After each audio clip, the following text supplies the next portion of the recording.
This case study is about a girl named Aishah who is a female eighth grade student. She is of Yemeni ethnicity and she is considered a second generation immigrant. Her parents fled civil war in Yemen and they're from a primarily conservative Muslim culture. Aisha was born in New York City along with a little sister who was about 2 years younger than her.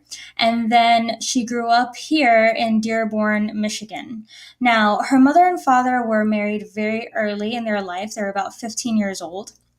And her mother had her very early. However, the relationship did not work out. They were separated and later divorced. And her mother moved back to New York City and remarried and had another family. However, she refused to have any contact with Aisha and her father and her sister. Her father also remarried. However, Aisha does not live with her stepmother and her father. She lives with her aunt, who recently turned 19 years old, so she's quite young. In school, Aisha is very popular. She's well liked by her peers. She's considered a leader around her social group. However, academically, she's very poor. She often comes to school without doing her homework, and she does not study for tests. When it comes to classroom behavior, she's very disruptive. Sometimes she would stand up and flick the lights on and off to get attention, or she would answer the teacher back in a way that's very rude and disruptive throughout the entire class.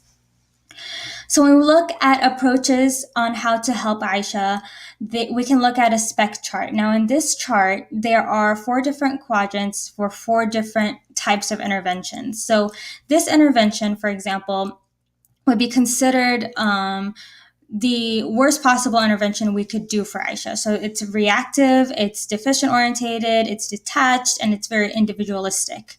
Whereas this quadrant right here is probably the best case scenario of what we could do for Aisha, which is strength-based, empowering, collective, and proactive.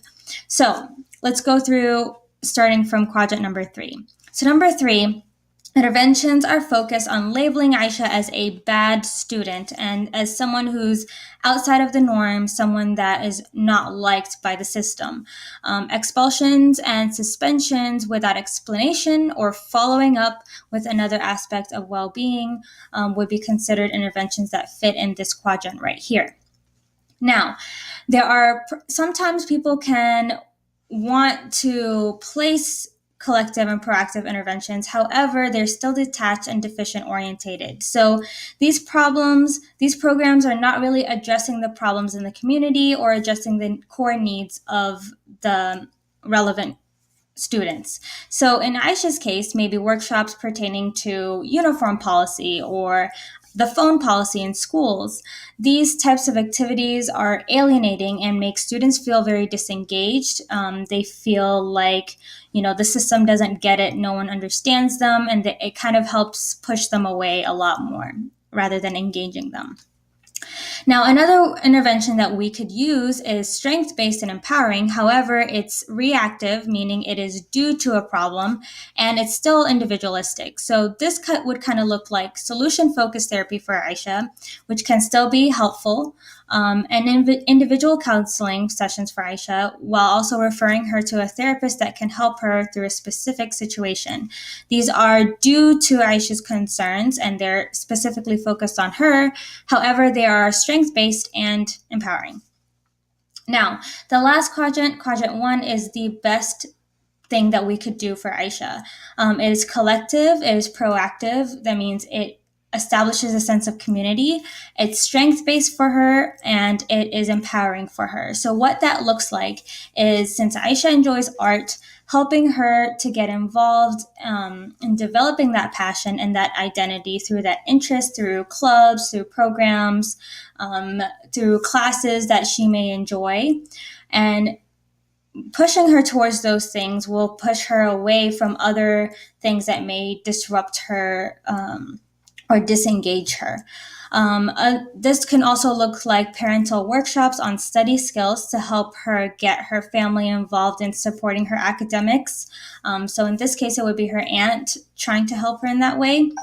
And in terms of the school setting, the school can try to be proactive and implementing healing-centered or trauma-informed practices throughout the school. That would look like professional developments for teachers, or even the counselor training them during staff meetings on helping them surround the students with trauma-informed practices or healing-centered practices.